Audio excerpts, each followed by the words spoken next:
Palavra da Verdade, com Hernandes Dias Lopes. Muito bem, bom dia, irmãos e irmãs. Privilégio estar aqui mais uma vez com vocês, na Escola Bíblica Dominical do dia 22 de setembro de 2024. Nós estamos trabalhando o texto de Eclesiastes e hoje vamos fazer a exposição do capítulo 10. Capítulo 10 do livro de Eclesiastes. Abra sua Bíblia comigo para a leitura do texto e, lido o texto, mantenha a sua Bíblia aberta nesta passagem, por favor. Eclesiastes capítulo 10.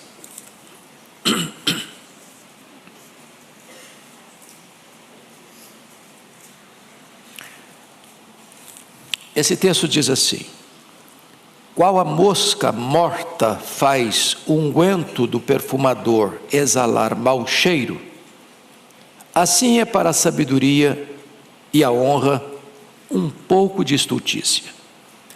O coração do sábio se inclina para o lado direito, mas o do estulto para o da esquerda. Quando o tolo vai pelo caminho, falta-lhe o entendimento, e assim a todos mostra que é estulto. Levantando-se contra ti a indignação do governador, não deixes o teu lugar, porque o ânimo sereno acalma grandes ofensas. Ainda há um mal que vi debaixo do sol, o erro que procede do governador, o tolo posto em grandes alturas, mas os ricos assentados em lugar baixo. Vi servos a cavalo e príncipes andando a pé, como servos sobre a terra. Quem abre uma cova, nela cairá, e quem rompe um muro, mordê-lo-á uma cobra. Quem arranca pedras será maltratado por elas, e o que racha lenha expõe-se ao perigo. Se o ferro está embotado e não se lhe afia o corte, é preciso redobrar a força, mas a sabedoria resolve com bom êxito. Se a cobra morder antes de estar encantada, não há vantagem no encantador. Nas palavras do sábio há favor, mas ao tolo os seus lábios devoram. As primeiras palavras da boca do tolo são estultícia, e as últimas, loucura perversa. O estulto multiplica as palavras, e ainda que o homem não sabe o que sucederá, a quem lhe manifestará o que está depois dele? O trabalho do tolo fatiga, pois nem sabe ir à cidade. Ai de ti, ó terra, cujo rei é criança, e cujos príncipes se banqueteiam já de manhã. Ditosa tu, ó terra, cujo rei é filho de nobres, e cujos príncipes se sentam à mesa a seu tempo, para refazerem as forças e não para a bebedice. Pela muita preguiça desaba o teto, e pela frouxidão das mãos goteja a casa. O festim faz-se para rir, o vinho alegra a vida, e o dinheiro atende a tudo. Nem no teu pensamento amaldiçoes o rei, nem tampouco no mais interior do teu quarto o rico, porque as aves dos céus poderiam levar a tua voz, e o que tem asas daria notícia das tuas palavras. Bom, eu quero tratar com vocês hoje sobre o seguinte tema: a diferença entre o sábio e o tolo. Qual é a diferença entre o sábio e o tolo? É desse assunto que o capítulo 10 vai tratar. Bom, no capítulo anterior, no capítulo 9, dos versos 13 a 18, Salomão tratou do poder da sabedoria. Ele fala desse poder da sabedoria nos versos 13, 14 e 15, quando ele conta a história de um homem que vai invadir uma cidade com um exército, e dentro da cidade tem um homem sábio, e a sabedoria desse homem é maior do que a força do exército invasor. Depois ele vai mostrar a sabedoria priorizada, quando ele vai dizer no verso 16, melhor é a sabedoria do que a força. Muita força bruta, sem sabedoria, não vai ter bons resultados. E ele vai mostrar a sabedoria aplicada no verso 18, melhor é a sabedoria do que as armas de guerra, ou seja, estratégia, planejamento, é muito melhor do que muita força, sem plano, sem diretriz, sem sabedoria. Ele deixou o assunto sabedoria, agora ele entra no capítulo 10, para fazer um contraste com essa sabedoria, e mostrar o que é a tolice, o que é a estultícia. Então vamos ver qual é a influência dessa tolice. Primeiro, cuidado com o efeito desastroso da tolice, da estultícia. E ele começa no versículo 1, a estultícia pode botar tudo a perder. E ele ilustra. Versículo 10, leia comigo, todo mundo. Qual a mosca morta faz o unguento do perfumador exalar mau cheiro? Assim é para a sabedoria e a honra pouco de estultícia. O que é unguento? Unguento é essência. É essência.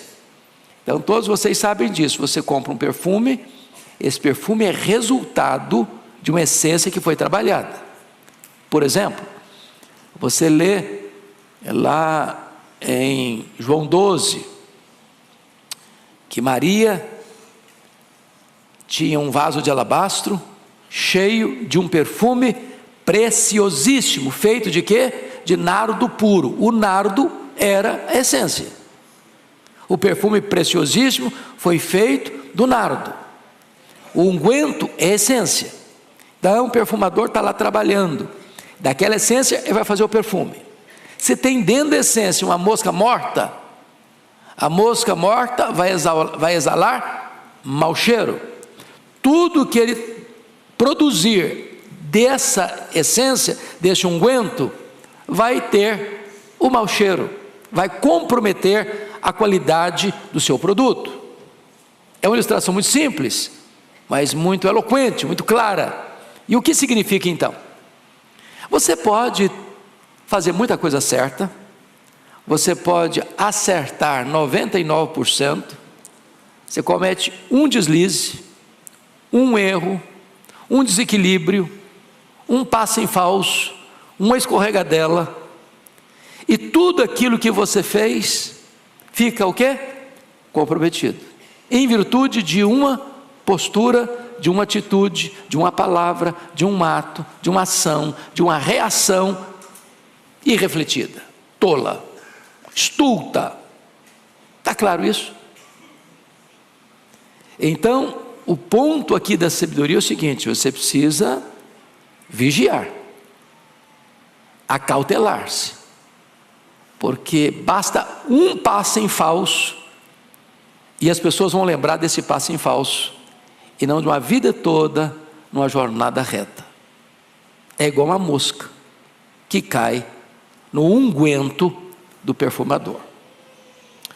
Pois bem, você poderia ilustrar isso biblicamente com a história do Davi, né? O Davi foi um rei extraordinário. O Davi foi o homem que expandiu o território de Israel. O Davi foi o homem que conquistou e dominou todos os inimigos à volta de Israel. Davi foi um homem de Deus, segundo o coração de Deus, um pastor, um guerreiro, um líder, um rei. Mas um passo em falso que ele deu, numa tarde desavisada da vida, maculou a sua biografia. Segunda coisa que esse texto vai dizer é que a estultícia faz más escolhas. Verso 2, todo mundo comigo.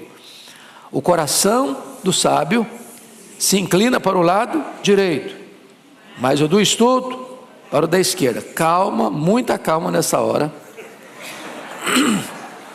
Muita calma nessa hora, porque certamente Salomão não está aqui tratando do espectro político, ideológico, ou do ideológico político, tá? Então não estou ofendendo ninguém, nem da direita nem da esquerda aqui. É que na linguagem bíblica, o lado direito é o lado certo. Na linguagem bíblica, o lado esquerdo é o lado errado. É por isso que no dia do juízo final, como é que vai ser? O Senhor vai dizer aos que estiverem à sua esquerda: apartai-vos de mim. Ele vai dizer aos que estiverem à sua direita: vinde benditos de meu Pai. Então é uma linguagem bíblica. Por exemplo, quando Jacó vai abençoar os filhos de José, como é que chamava os filhos de José? Manassés e Efraim. Quem era o mais velho? Manassés. Quem era o caçula? Efraim. Qual era a cultura da época? É que o mais velho, o primogênito, recebia benefícios maiores. Até a herança dele era maior. Então o que José esperava? Que o Jacó botasse a mão direita em cima da cabeça de quem? Do Manassés. E botasse a mão esquerda na cabeça do Efraim. O Jacó cruzou as mãos. E o José ficou bravo com ele. Não, meu pai, o senhor está errado. Não, o mais velho é o Manassés. Bota a mão direita na cabeça do mais velho. Não, meu filho, eu sei o que estou fazendo. Eu sei o que eu estou fazendo. Então, qual o problema do tolo? É que o tolo toma a decisão errada. O coração dele se inclina para a esquerda, para o lado errado. E isso significa que o cuidado é do coração. A Bíblia diz: tudo que você deve guardar, guarde o quê? Seu coração, porque dele procedem as fontes da vida. O que está lá no Salmo 119, versículo 11? Guardo a tua palavra no meu coração, para não pecar contra ti. Então você guarda a melhor coisa, a palavra de Deus. Você guarda no melhor lugar, no seu coração. Você guarda com o melhor propósito, para não pecar contra Deus. Então, o tolo não sabe fazer a escolha certa.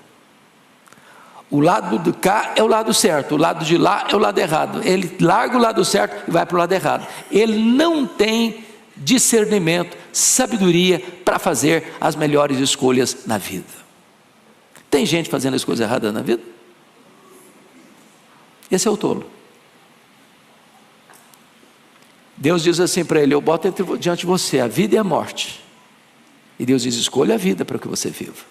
Mas apesar disso, ele escolhe a morte. Terceiro lugar, a estultícia ou a tolice é espalhafatosa. Leia o verso 3 comigo, por gentileza. Vamos todos. Quando o tolo vai pelo caminho, falta-lhe o entendimento, e assim a todos mostra que é estulto. Em outras palavras, o tolo é tagarela. Todo mundo fica sabendo que ele é tolo, porque não consegue ficar calado. A Bíblia diz que até o tolo, quando se cala, é tido por sábio. Mas quando a pessoa fala, sem parar, ela não consegue ficar calada. Quanto mais ela fala, mais ela erra, mais todo mundo fica sabendo que ela é tola mesmo. Por isso que a Bíblia diz assim: todo homem seja pronto para ouvir, tardio para falar, e tardio para irar também. Então, a loquacidade do tolo potencializa a sua tolice, porque ele não consegue ficar calado. Ele não consegue. Então esse é o primeiro ponto. Cuidado com o efeito desastroso da tolice. Vamos ao segundo ponto. Cuidado com um governo insensato. Salomão era rei, e ele não podia deixar de fora da pauta dos seus ensinos a questão política. Então, ele vai tratar aqui dos perigos de um governo insensato. E o que ele vai dizer é que tem tolos. Na época dele tinha, e hoje tem também. Tem gente tola, no palácio, no parlamento, nas cortes, na indústria, no comércio, até na igreja e também na família. Ou seja, tem gente tola em todos os setores da sociedade. Mas agora ele vai descrever o perigo que é ter um tolo governando. Um tolo governando.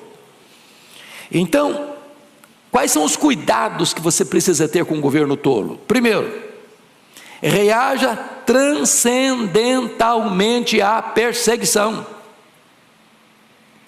Porque os governos tolos perseguem.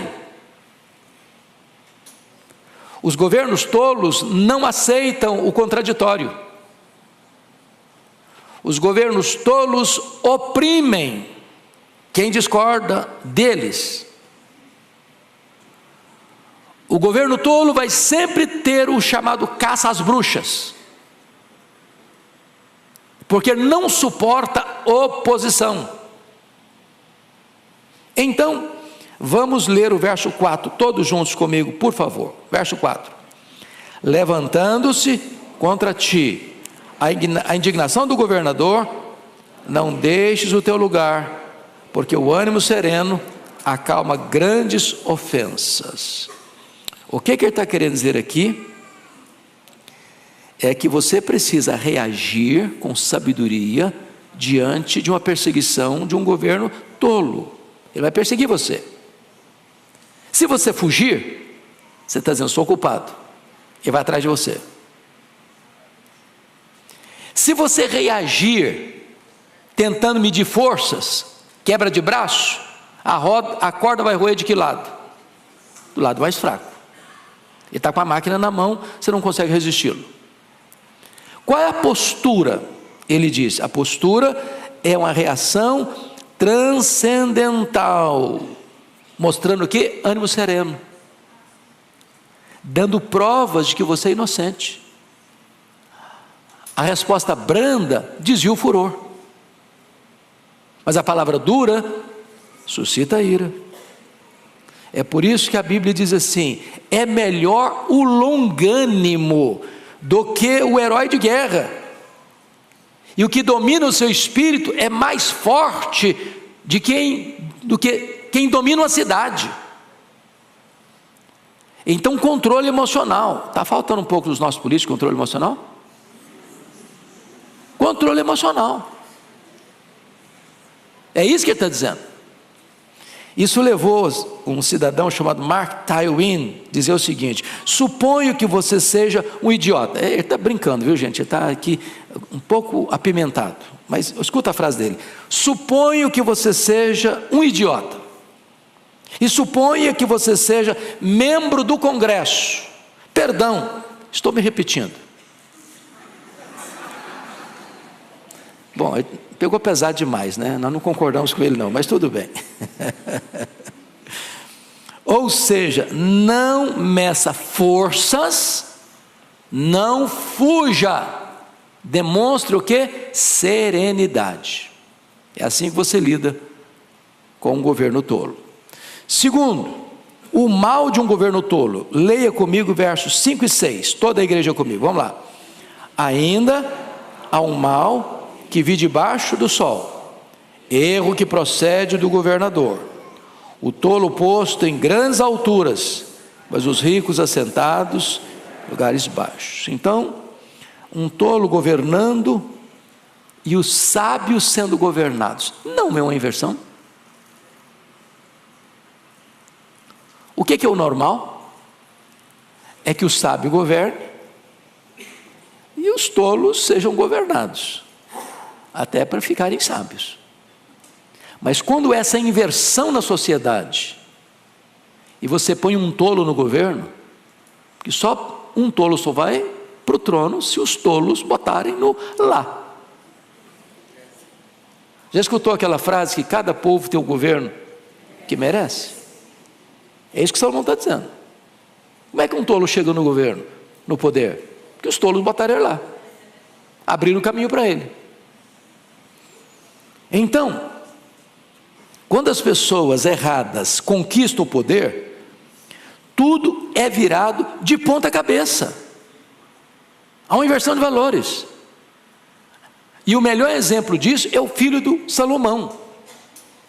Salomão foi um rei sábio, mas e o filho dele? O Roboão. Lembram disso? Quando Salomão morreu, o filho que assumiu o trono era Roboão. E aqui, vamos parar um pouquinho aqui para dar essa nota de rodapé. Gente, não tem luxo sem que alguém pague a conta. Não tem almoço grátis. Se tem alguém comendo de graça, alguém está pagando essa conta. Sim ou não? Sim. Como é que era a corte de Salomão? Era muito luxo, era muita pompa, era muita gente comendo na mesa real todo dia. O que Salomão fez? Ele dividiu todo o território dele em 12 províncias, e cada província dessa tinha que abastecer a mesa real. Você vai abastecer esse mês, você esse mês, você aquele mês. Todo mês tinha um grupo da nação trabalhando para sustentar a mesa real. Era muita carne, era muita bebida, era muito isso, era muito aquilo, era muita pompa, era muito luxo, era muita fartura, era muita gastança. Quem está pagando a conta? O povo. O governo precisa arrecadar mais, mais imposto, mais tributo, mais isso, mais aquilo. Quem está pagando a conta? O povo. Tem outra fonte para tirar? Não tem, é do povo, é do bolso do povo. Então, quanto mais o governo quer, mais pobre fica o povo, mais oprimido fica o povo, porque está tirando de uma única fonte, que é do povo. Pronto. Salomão morreu, o povo aproveitou, falou: agora é hora de fazer reivindicação. Agora nós vamos pedir para mudar as regras, porque desse jeito não dá mais. Aí quando chegaram para o Roboão, falou: Roboão, você alivia aí, meu filho, porque nós não aguentamos mais pagar tanto imposto. O Roboão, insensatamente, não escutou o conselho dos maduros na experiência, os idosos, e foi atender um conselho mais insensato do que ele estava vivendo já, dos jovens da época. Não, o povo só obedece debaixo do cabresto. Tacão, bota a mão mais pesada ainda em cima desse povo, só assim que eles vão te obedecer. O que aconteceu? O reino dividiu. Tinham 12 tribos, 10 das 12 tribos seguiram a liderança de Jeroboão, e ele ficou só com 2 tribos, Judá e Benjamim. Então, um governante tolo, ele não só oprime o povo, ele divide o povo. Mas mais do que isso, um governo tolo, ele demonstra inversão de valores. Leia o verso 7 comigo, inversão de valores. Verso 7, todo mundo. Vi servos a cavalo e príncipes andando a pé, como servos sobre a terra. Andar a cavalo naquela época, gente, era andar de limusine presidencial. Vocês se lembram quando o rei Assuero, conhecido como Xerxes I, pergunta para Amã: o que se faz a um homem a quem o rei deseja honrar? Lembram disso? Lá no livro de Esther. O Amã, pensando que estava se tratando dele e não de outra pessoa, falou: olha, precisa baldar aí o cavalo que o rei anda, que é o cavalo limusine, e botar os paramentos do rei e andar na cidade com ele, puxando o cavalo. O cara que está montado a cavalo é o cara, é a autoridade, é o honrado. Quando Naamã descobre que o rei não está falando dele, mas do Mordecai, ou Mardoqueu, que ele odiava e queria matar, ele toma um susto. Então andar a cavalo aqui não é simplesmente dar uma voltinha na hípica aqui de São Paulo, ou ir numa fazenda e pegar um cavalo lá e dar uma volta na fazenda. Não, andar a cavalo era o posto máximo da honra para um cidadão. E o que está acontecendo no versículo 7? Servos a cavalo e príncipes andando a pé. O que se chama isso? Inversão de valores. Um governo tolo inverte valores. A coisa está de ponta cabeça. Agora você olha hoje e vê com muita tristeza inversão de valores, não no sentido de honra, sobretudo no sentido de moral, de princípios. Se aplaude aquilo que deveria ter vergonha, se escarnece daquilo que deveria aplaudir. Aprova-se o que deveria ser rejeitado, rejeita-se o que deveria ser aprovado. E isso nos mais diferentes segmentos da sociedade. No parlamento, no palácio, nas cortes e por aí vai. Pois bem, vamos agora a um outro ponto, uma outra lição, terceiro ponto. Cuidado com o trabalho insensato, ou a insensatez no trabalho, a tolice no trabalho. Então, leia comigo, por favor, versos 8 e 9, toda a igreja. Quem abre uma cova, nela cairá. Quem rompe um muro, mordê-lo-á uma cobra. Quem arranca pedra, será maltratado por elas. E o que racha lenha, expõe-se ao perigo. Então vamos entender aqui algumas coisas. Primeiro, seja cauteloso com os riscos do trabalho. Cauteloso. Ou seja, o que ele está dizendo para nós aqui? Se você vai abrir uma cova, você tem que ter muito cuidado para você não cair lá dentro. Você tem que ter os devidas precauções de instrumentos de trabalho, de roupa de trabalho, para que você, ao abrir uma cova profunda, não seja vítima do seu próprio trabalho. Aí ele usa outra expressão: quem rompe um muro, mordê-lo uma cobra. Ou seja, as cobras costumam ficar escondidas nas brechas dos muros. Então você não vai chegar assim de cara limpa de qualquer jeito, não. Você vai chegar com cautela. Você precisa saber que por trás daquele muro está sendo destruído para levantar outro, tem situações de perigo, e você seja precavido. Aí ele usou outra expressão: quem arranca pedra será maltratado. Você já foi numa pedreira?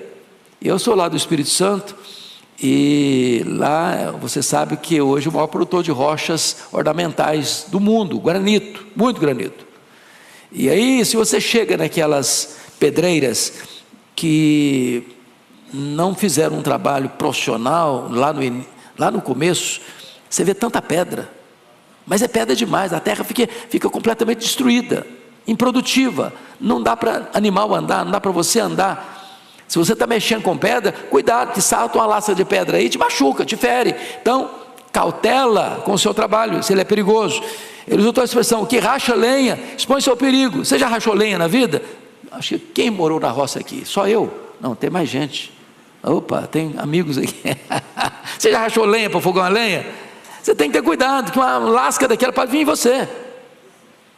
Então, o que ele está dizendo? Você vai fazer o seu trabalho? Quais são os riscos do seu trabalho? Quais são as precauções que você precisa ter no seu trabalho?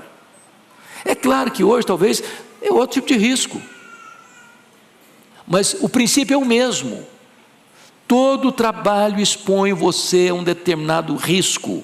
Seja cauteloso, proteja-se. Não apenas você vai proteger o outro, proteja você mesmo. Esse é um conselho simples, mas de sabedoria. Segundo ponto: tempo gasto em amolar o machado não é tempo perdido. Leia comigo o verso 10, por favor. Se o ferro está embotado, não se lhe afia o corte, é preciso redobrar a força, mas a sabedoria resolve com bom êxito. Então, eu acho que alguns aqui já mexeram com machado. Quem já cortou uma árvore com machado aqui? Vamos ver. Rapaz, que coisa chique, hein? O que é fundamental se você vai cortar uma árvore ou uma tora com um machado? É que ele seja o quê? Afiado. Já tentou cortar uma árvore com machado cego? Vamos pegar uma figura talvez mais democrática. Você já tentou trabalhar na cozinha com a faca cega? É horrível, não é não? Você vai cortar massa, coisa, mas não corta. O que é que ele está querendo ensinar? O que ele está querendo ensinar é o seguinte, que o tempo gasto em amolar o machado não é tempo perdido. Você precisa se especializar naquilo que você faz. Você é um agricultor que lida com ferramentas como machado, então você vai afiar o seu machado. Você é um profissional, de que área é a sua profissão? Você vai estudar para ser o melhor. Qual a sua área? Você não pode ficar para trás, e nem ficar no meio, porque o meio é o medíocre, é o que fica no meio, mediano. Você vai empenhar-se um pouco mais, esforçar-se um pouco mais, dedicar-se um pouco mais, afiar mais o seu machado, para você ter destaque, sucesso no seu trabalho. Você vai ter uma modalidade esportiva, por exemplo, uma Olimpíada. A imprensa destaca quem? Os 3 que foram para o pódio. Tem 100 esportistas lá, na mesma modalidade. Quem que o mundo conhece? Quem subiu ao pódio. E qual a diferença de quem subiu ao pódio para quem não subiu? Às vezes 1 segundo. Às vezes um tempinho, uma margem de treino. Eu não sei quantos aqui foram da era Zico, no Rio de Janeiro.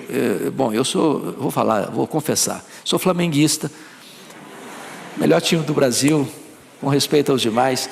Eu sou capixaba torce para o time do Rio.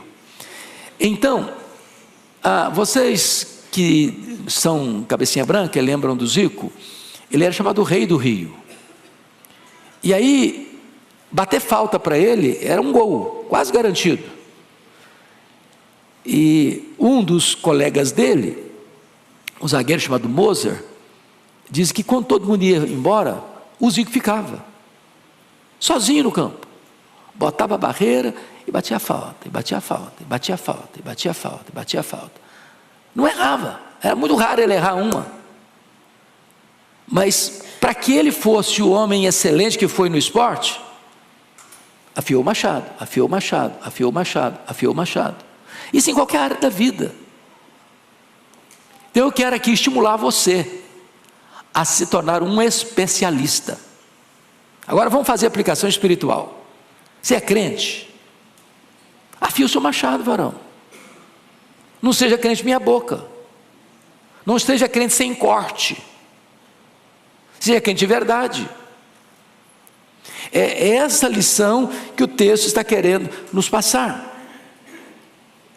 Eu não sei se você já viu essa brincadeira, é brincadeira com certeza, mas dizem que vai fazer uma obra, por exemplo, você vai fazer uma obra, qual a diferença entre um japonês e um português, um brasileiro? Que o japonês planeja 11 meses para executar num mês, o brasileiro planeja 1 mês para executar em 11 meses.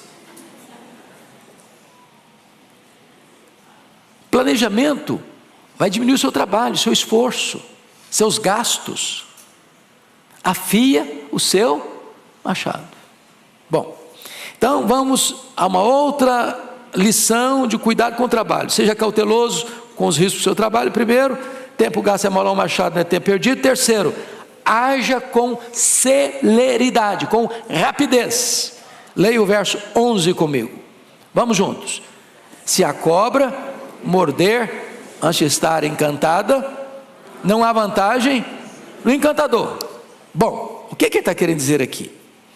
A ênfase aqui está na rapidez, na celeridade. Um atraso pode ser fatal. Dizem os entendidos que as cobras não têm ouvidos externos, como nós temos. Captam as ondas sonoras pela estrutura óssea da cabeça. Ou seja, não é a música do encantador que encanta a cobra, que enfeitiça a cobra, mas os movimentos rápidos do encantador. Não é a música está lá só para enganar a pessoa que está fazendo, botando dinheiro lá para o camarada fazer a apresentação dele. É um movimento rápido. A cobra não está nem escutando a música. Ela está vendo um movimento rápido. Agora, se o encantador não tem agilidade, não tem rapidez, não tem celeridade, pá, a cobra morde nele. Se a cobra mordeu nele, ele perdeu a aposta. Ele não vai ganhar dinheiro, ele vai ser vítima. O que representa isso para nós, irmãos? Você não apenas precisa ter machado afiado, mas você precisa ter rapidez. Nós chamamos isso de eficiência, capacidade. Sabe o que vai fazer e faz com destreza, faz com agilidade, faz com rapidez, faz com eficiência, faz com conhecimento de causa. Isso aplica-se a todas as áreas da nossa vida, não é verdade? Não basta fazer, você tem que fazer com rapidez.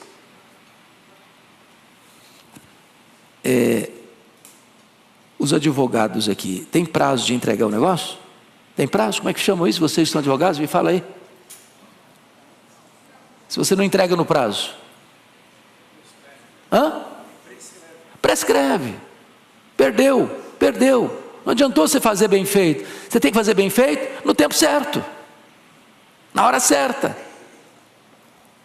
Se atrasar, vai tudo por água abaixo, compromete tudo. Vocês estão entendendo o que eu estou falando? Perguntei o Orival.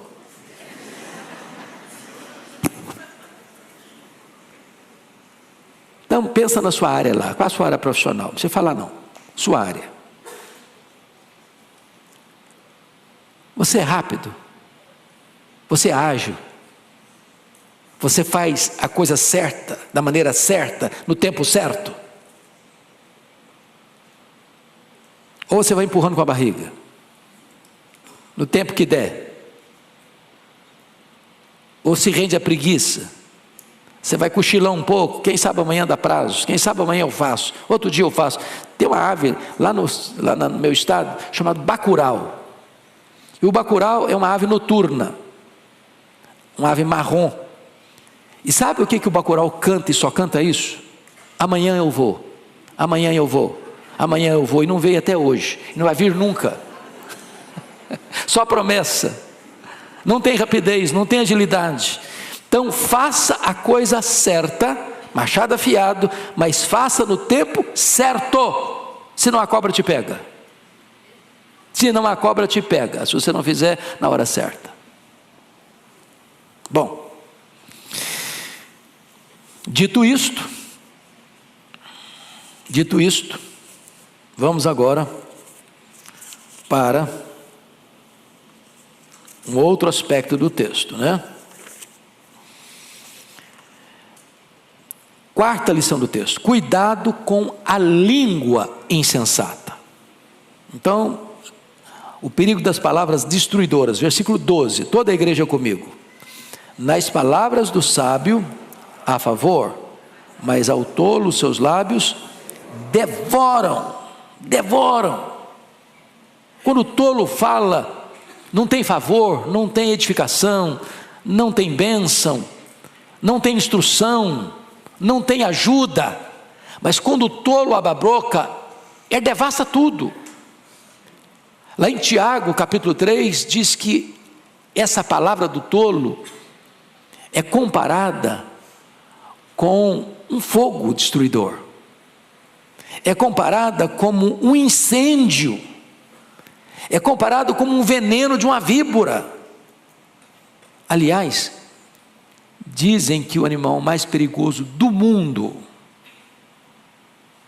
o mais venenoso do mundo, é aquele animal que se esconde atrás da toca dos dentes. Indomável, venenoso, mortífero, a língua do tolo. É por isso que a Bíblia diz assim, lá em Provérbios 18, 21, a morte e a vida estão no poder da língua. Quem bem a utiliza, come do seu fruto.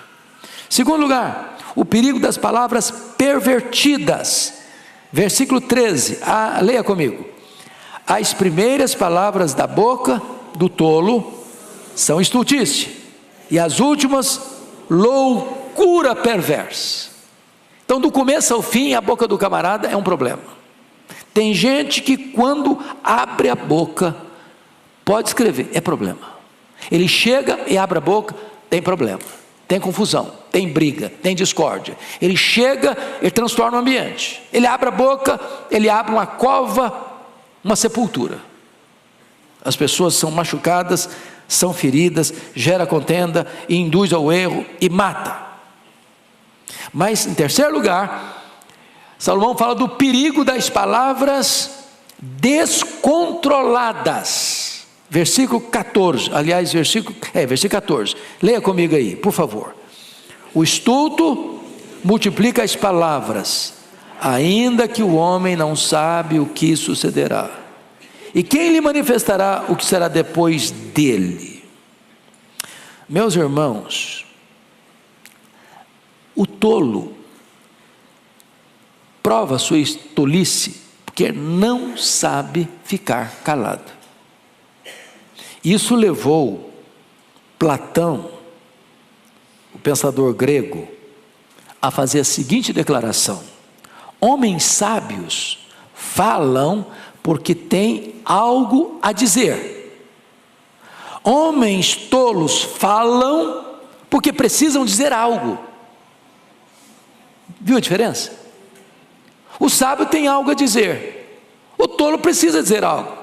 Se esse algo tem relevância, se é bom, se é verdadeiro, se isso edifica alguma coisa, ele não está nem aí, ele tem que falar. Ele fala, não sabe o que fala e dá problema, fala e as consequências são danosas, mas ele fala e continua falando, e vai continuar falando mesmo.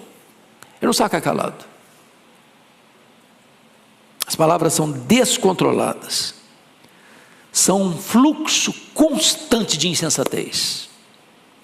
Mas finalmente, o perigo das palavras presunçosas. Versículo 15, leia comigo, 15. O trabalho do tolo o fatiga, pois nem sabe ir à cidade. Percebeu uma coisa? Salomão mudou das palavras para as ações. O tolo acha cansativo qualquer trabalho. Ele está rendido à preguiça, ele está rendido à incompetência. Ele nem sabe a cidade, mas ele fala como se ele fosse o arquiteto da urbanização da cidade. Ele não sabe nem chegar lá. Ele fala que seu projeto é megalomaníaco, mas o plano dele não passa de um galinheiro. Ele é loquaz. Constrói mundos e fundos nas nuvens, mas ele está rastejando como um réptil no chão. É triste isso.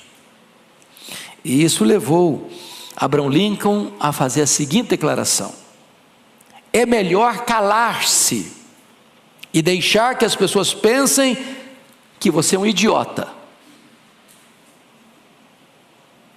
do que falar e acabar com a dúvida. Entenderam?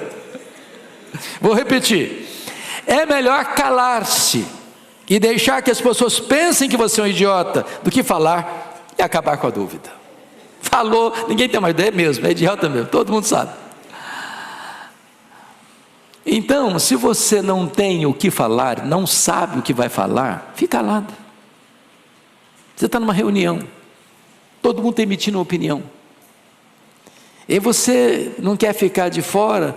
Eu tenho que falar alguma coisa também, porque eu entrei em silêncio, sem silêncio vai ser horrível para mim. Ele fala, estraga mais ainda, porque ele fala totalmente fora do contexto, e todo mundo sabe que ele está fora. É tolo, absolutamente tolo. Mas vamos então ao último ponto da mensagem. Agora ele volta para a política de novo. É até bom que nós estamos em véspera de política, né? É bom pensar nesse assunto, né? O sábio e o insensato agora, mostrando cuidado com os líderes insensatos. Versículo 16 a 20. Você pode ler comigo? 16 a 20? Não tem 20, né? Tem sim. 16 a 20. Vamos ler em voz bem clara esses versos? Toda a igreja comigo? Ai de ti, ó terra, cujo rei é criança, e cujos príncipes se banqueteiam já de manhã. Ditosa tua terra, cujo rei é filho de nobres, cujos príncipes se sentam à mesa a seu tempo, para refazerem as forças, e não para bebedice.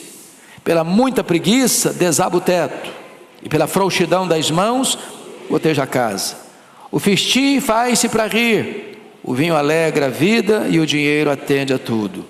Nem no teu pensamento amaldiçoes o rei, e tampouco no mais interior do teu quarto o rico, porque as aves dos céus poderiam levar a tua voz, e o que tem asas daria notícia das tuas palavras. Então a grande pergunta aqui: quem é o teu rei? Quem é o seu rei? Quem é o seu rei? Sábio ou insensato? E aí você vai perceber que a diferença está na índole, nas práticas. Primeiro, reis com índoles diferentes. Ele fala aqui de um rei criança.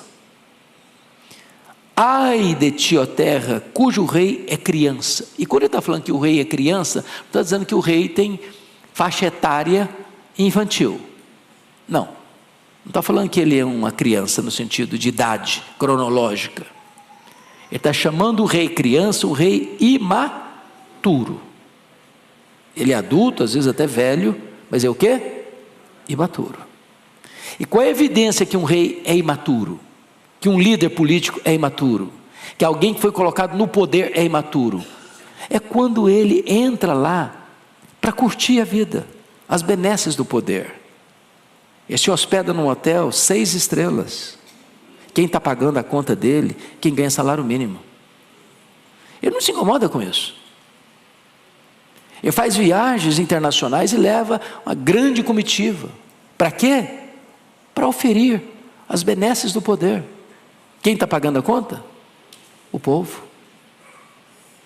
Ele levanta de manhã, ele não está pensando em construir e fazer o bem para o povo. Ele está pensando: como é que eu posso usufruir mais? Como eu posso desfrutar mais? Como a minha equipe pode oferir mais vantagens?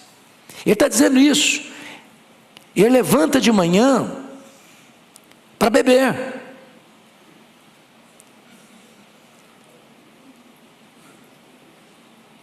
Banqueteiam já de manhã. Você já pensou o que é isso? Levanta de manhã já tomando umas e outras.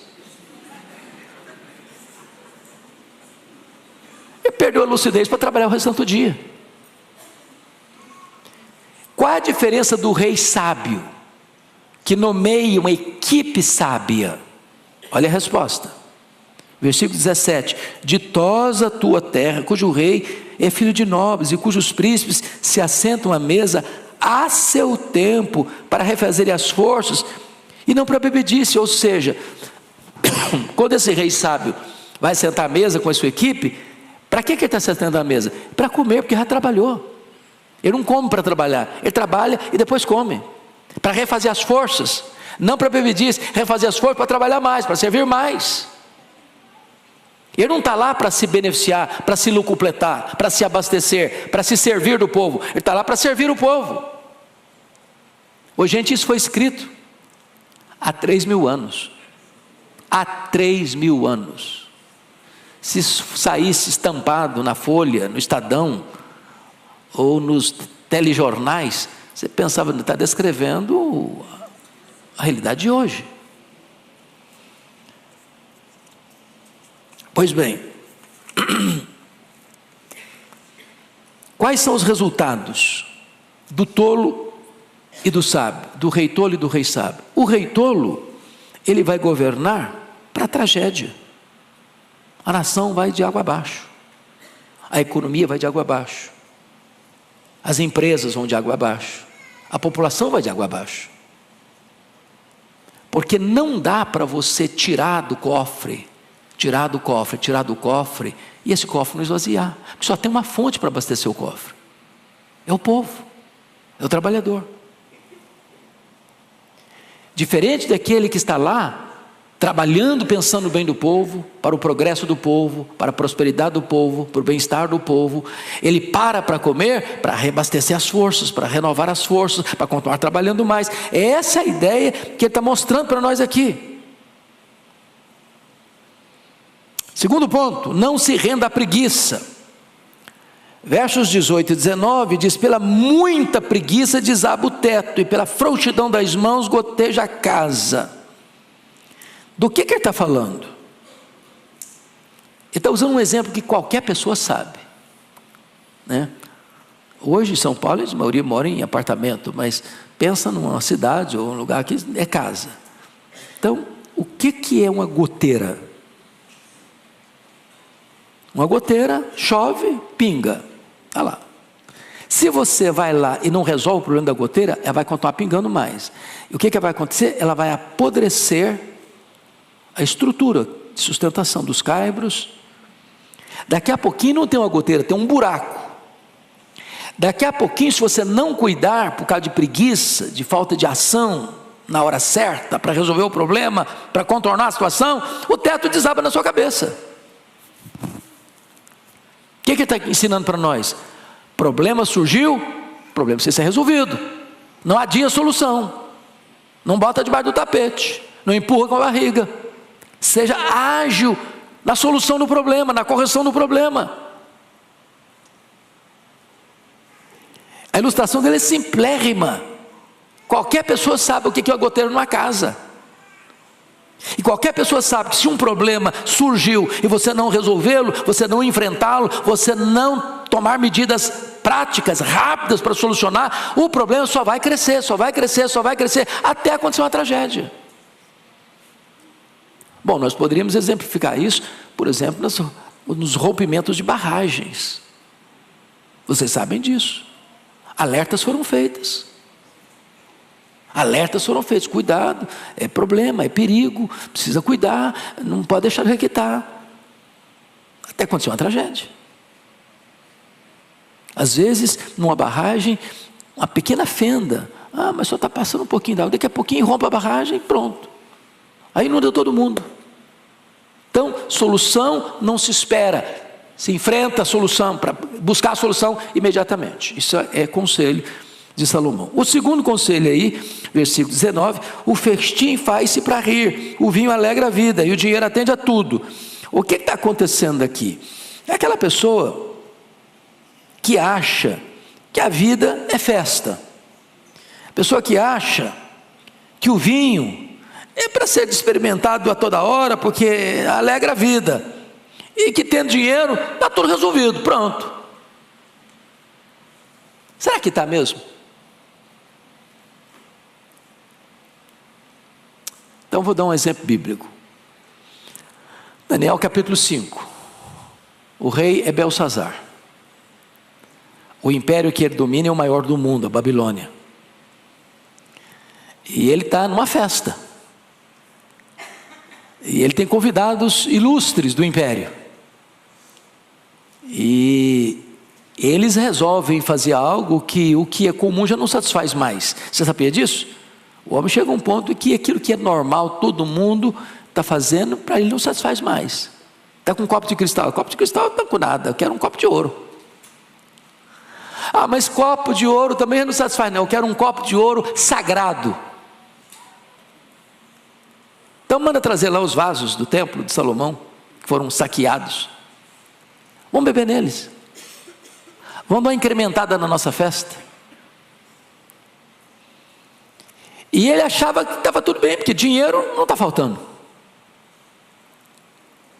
E naquela noite, foi a noite da sua morte, e a noite em que o grande império Medo-Persa toma a grande Babilônia.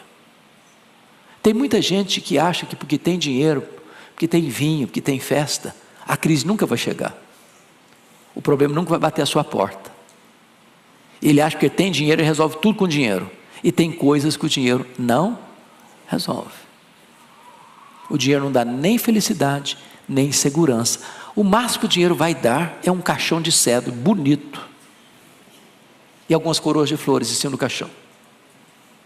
e mais nada. Ele não consegue atravessar essa fronteira da morte com você. Mas finalmente, o último conselho de Salomão: não solte a sua língua. Versículo 20: nem no teu pensamento amaldiçoes o rei, nem tampouco no mais interior do teu quarto o rico, porque as aves dos céus poderiam levar a tua voz, que tem asas daria notícia das tuas palavras. O que ele está querendo dizer com isso? Você precisa ser prudente em seus comentários. Se Salomão falou isso há 3.000 anos, não tinha mídia social. Hoje acabou o quê? A privacidade. Não é verdade? Onde você está, alguém está te vendo, alguém está te filmando, alguém está te gravando. E o passarinho que vai levar essa notícia hoje tem nome, é Twitter. O símbolo do Twitter é um passarinho. Vai twittar e vai arrebentar com você. Prudência, cautela. A minha mãe dizia que boca fechada não entra mosquito. Sabedoria popular. Então, gente, eu espero que Deus, por sua bondade e graça, nos ajude a observar esses conselhos práticos de Salomão, para o bem da nossa vida. Evita muito problema. Paulo, escrevendo aos Efésios, diz algo muito importante sobre esse assunto. Eu vou ler para vocês. Ele diz assim, versículo 29, 4:29, não saia da vossa boca nenhuma palavra torpe, e sim unicamente a que for boa para edificação, conforme a necessidade, e assim transmita graça aos que ouvem. Ou seja, palavra suja, never. Não. Mas você só deve falar aquilo que for para edificação, unicamente se for para edificação. Nem toda palavra boa ou verdadeira deve ser falada a todo tempo, a toda hora, em todo lugar.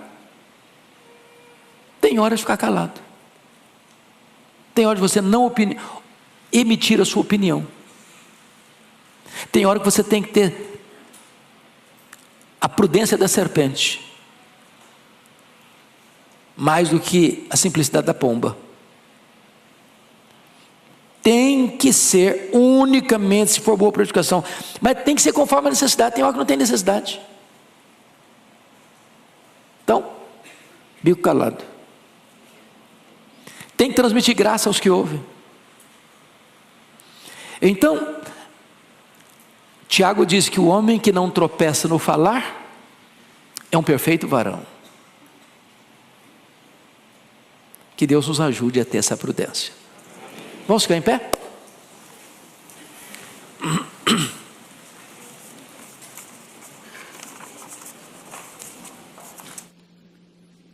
Querido Deus, nossa gratidão pela Tua palavra e pela praticidade com que ela nos ensina a viver. Ajuda-nos a colocar em prática estes princípios da Tua palavra. Em nome de Jesus. Amém.